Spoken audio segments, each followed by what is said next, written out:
On Friday, Marvell Technology stock fell, and I don't mean it just dipped a little like the rest of the industry. It dropped nearly 18% in a single day. Now what's odd is that this happened right after they announced a record-breaking quarter. Revenue was up 58% from last year, hitting around $2 billion. So, why the panic? Well, if you're short on time or simply refuse to listen to a random small channel on YouTube, here is the one thing you need to know. The entire market sold off the stock because of a single word management used to describe the next 3 months. But in doing so, they completely missed the real story hidden in the Q&A session, a story that has implications for the entire AI sector. Hey, for those who are still here, I'm DataCat, and yeah, this is my channel. It's still pretty new, so thanks for being here. For a long time, my job was to be a tiny cog in a giant machine, an analyst inside a Fortune 50 company.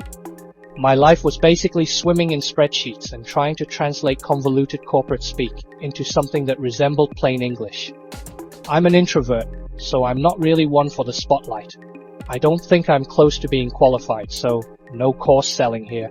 I'd rather just sit back and observe. But I started this channel because, well, I figured maybe I could use this laser pointer to highlight the details that get lost in the noise.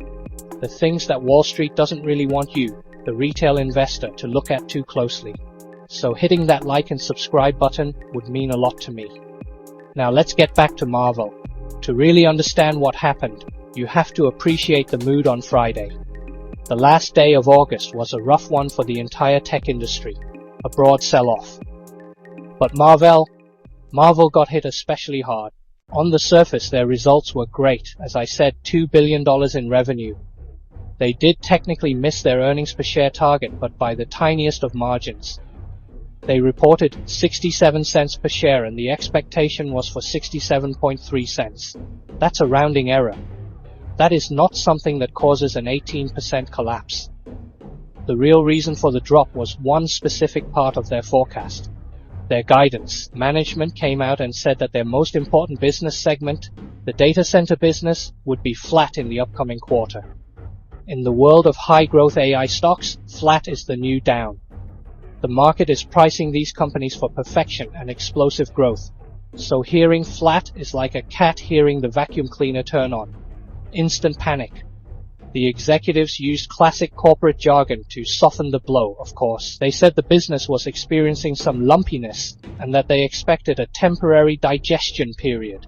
You know, like after a cat eats a bit too much, it needs a moment alone from everyone before showing up for the next meal. To make sense of this, you need to know what Marvell actually does. Let's quickly break it down. Their business is mostly about data centers now. It makes up 74% of their sales. This segment has two key parts. First, you have custom silicon. Think of these as custom-tailored suits. Instead of selling a general, off-the-rack chip, Marvell designs a perfect bespoke chip for one giant customer, like a Google or an Amazon, for their specific AI needs. This is an amazing business to be in, but it's lumpy. You get these massive multi-billion-dollar orders, but they don't come in a steady stream. The second part is electro-optics. This is the plumbing of the internet. If a data center is a city, Marvell's tech creates the fiber optic superhighways that connect everything together. As AI models get bigger, they need faster connections, so demand for Marvell's 800 gig and 1.6 terabit components is exploding. Then you have their more traditional businesses, enterprise networking and carrier. This is the stuff that goes into corporate networks and 5G towers. This part of their business got hammered over the past year, but it's now recovering much faster than anyone expected. And finally, they just sold their automotive business for $2.5 billion in cash. A smart move to focus entirely on the bigger prize, AI. Okay, so that's the background. Now we can get into the interesting part, reading between the lines. The reason the stock dropped so much wasn't just the flat guidance this time. It was the market's interpretation of why it was flat. This brings us to the bear case. During the Q&A in the earnings call, an analyst from JP Morgan asked a very direct, very pointed question.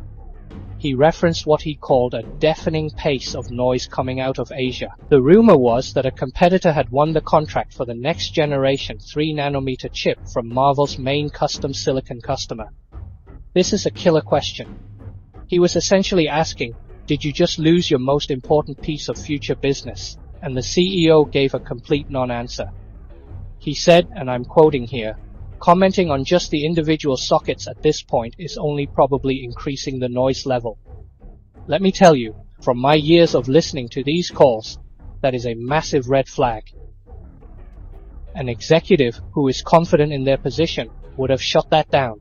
They would have said something firm like, we don't comment on specific programs, but we are confident in our roadmap and our deep strategic partnerships, etc., etc. His response was an evasion. And the market hates uncertainty more than a cat hates a closed door.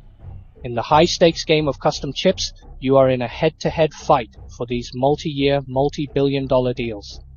The market interpreted that dodge as a confirmation of its worst fears, that Marvell may have lost the next big contract. This isn't an industry slowdown. This is a potential Marvell-specific loss. So that's the story, that's the fear. But how does that fear actually look? For that, we have to look at the charts. Now, some people think technical analysis is just drawing lines on a screen, voodoo for finance nerds. But it's not. It's the study of supply and demand. It's a footprint. It shows you where the big money, the institutional cats, are moving. And on Friday, their footprints were all heading for the exit. Let's start with the daily chart. Think of this as the crime scene photo. The most obvious thing you see is the gap. The stock closed on Thursday and then opened on Friday more than 16% lower. The floor just vanished. This wasn't a slow slide. It was a sudden, violent drop. And look at the volume. The number of shares that traded hands was 5 times more than the 20-day average. This tells you it wasn't just a few nervous people selling. This was a coordinated institutional exit. The panic was real, and the big funds were dumping their positions as fast as they could. Before Friday, the stock was trading comfortably above its key moving averages. You can think of these averages as floors of support. Well, the stock didn't just break through those floors, it crashed through them and ended up in the basement. The closing price of $62.87 is now a staggering 15 to 24% below those levels. What used to be support has now become a heavy ceiling of resistance. Anyone who bought the stock recently is now underwater, and many of them will be looking to sell the moment the price gets back to where they bought in. The momentum, as you can imagine, just completely collapsed. The RSI has plunged from a healthy 56.5 down to 31.7 in one day. That's the technical equivalent of going from a brisk jog to a full-on faceplant. So, the daily picture is ugly. It's a picture of capitulation. But what about the next few months? Well, the damage is structural. The trend is broken. My own scoring system shows a completely bearish alignment. The primary trend has been knocked down to sideways at best. And the data on volume flow shows a clear distribution trend. That's just a technical way of saying the smart money was selling, not buying. But, and this is where it gets a little more nuanced, if you zoom in really close to the hourly chart, you can start to see some clues. While the overall picture is grim, the intraday chart shows signs that the sellers are just exhausted. The short-term momentum indicators, like the RSI and the stochastic oscillator, are at 20 and 1.2, respectively. Those are textbook deeply oversold numbers. It's like stretching a rubber band as far as it can possibly go. It can't stay that stretched for long. It either has to snap back or break. And then there's the VWAP. Think of it as the true average price for the day, the market center of gravity. The stock closed at 7% below the day's VWAP of around $68.16. A deviation that large often leads to a mean reversion trade, simply meaning the potential for price trying to snap back toward the average. The most subtle clue is momentum divergence. As the stock was hitting its absolute lowest price of the day, the force of the selling was actually getting weaker. It's an early sign that the panic might be temporarily burning itself out. The technicals are a perfect mirror of the fundamental story. The market was priced for AI perfection. The earnings call introduced uncertainty and fear. The result was a violent repricing that broke the stock's health. For the immediate future, there are some key levels to watch. The first level of support, the floor, is the low of that terrible day, $62.60. If it breaks below that, The next major support zones are down around $58.50 to $60. On the flip side, if we do get a bounce, the first major hurdle, the ceiling, will be around $68.20. That was the VWAP from the sell-off day. Above that, you have an entire cluster of resistance from $71 up to $75.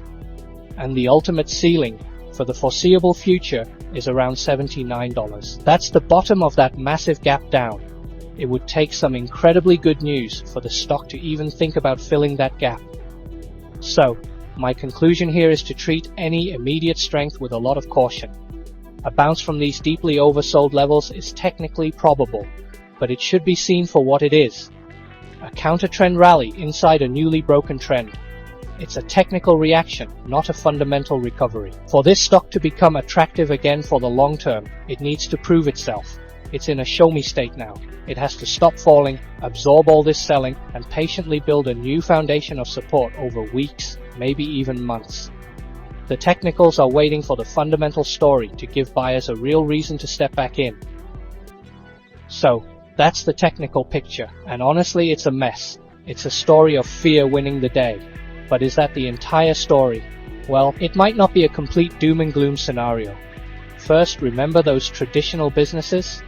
The enterprise and carrier segments? They are roaring back to life. Management said this business went from a run rate of about $900 million at its lowest point to what looks like a $1.7 billion run rate now. That's a massive recovery. It provides a stable, profitable foundation for the whole company. It's like finding out your quiet, white, old cat that usually just sleeps all day can still catch mice like a champion. Second, even within the struggling data center segment, it's not all bad news. While the custom chip business is lumpy, the optics business, the plumbing for AI, is guided to grow by double digits in the next quarter.